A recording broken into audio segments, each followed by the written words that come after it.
मेरे प्यारे, अगर तुम प्रेम नहीं जानते तो इस पूरे अस्तित्व का अर्थ नहीं जान सकते। जिस घर में प्रेम नहीं वह घर नहीं, एक वीराना है।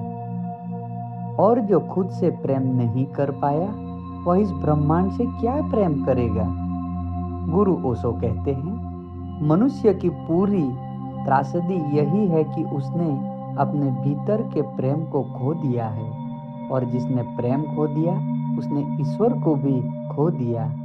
एक पत्नी अगर पति से प्रेम नहीं करती तो वह बच्चे से भी प्रेम नहीं कर सकेगी, और अगर बच्चा प्रेम नहीं पाएगा तो वह किसी को प्रेम देना भी नहीं सीख पाएगा।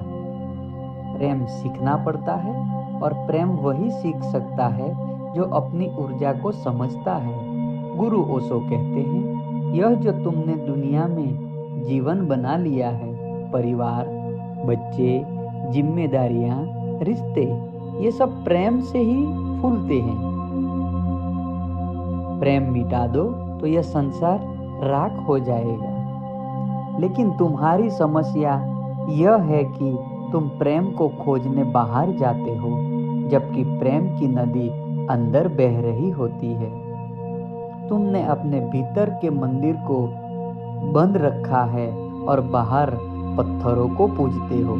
गुरु ओशो स्पष्ट कहते हैं, जिंदगी में जितनी भी रोशनियां हैं सब प्रेम की रोशनियां हैं, और जो व्यक्ति प्रेम में अंधा है वह सृष्टि के किसी भी रहस्य को नहीं समझ सकता।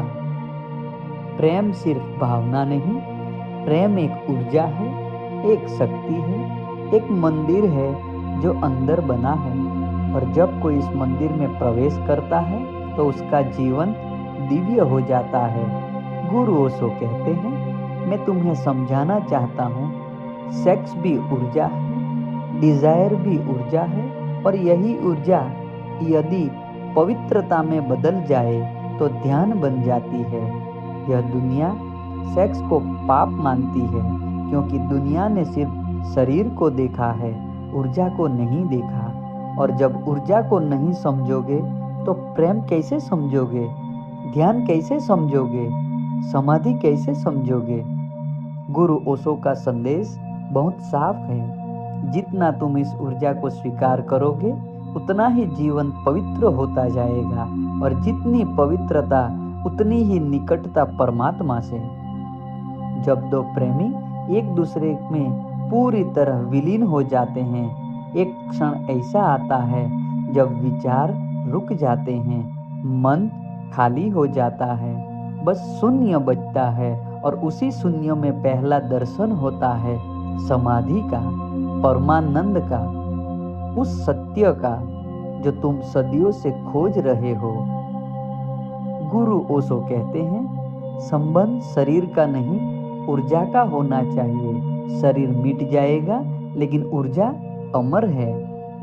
प्रेम अगर शरीर में फंसा रह जाए तो वह प्यास बन जाता है, और प्रेम अगर ऊर्जा में बदल जाए तो वह ध्यान बन जाता है, और ध्यान अगर गहरा हो जाए तो वही समाधि का द्वार है। यदि तुम प्रेम में पूरी तरह डूब जाओ तो परमात्मा से मिलन निश्चित है। उस मिलन को रोकने की कोई शक्ति इस संसार में नहीं। एक बार प्रेम को भीतर से जियो पूरी तरह, बिना डर, बिना संकोच, फिर देखना तुम्हारा अस्तित्व बदल जाएगा। और जब अस्तित्व बदल जाएगा तो समाधि तुम्हें ढूंढने आएगी।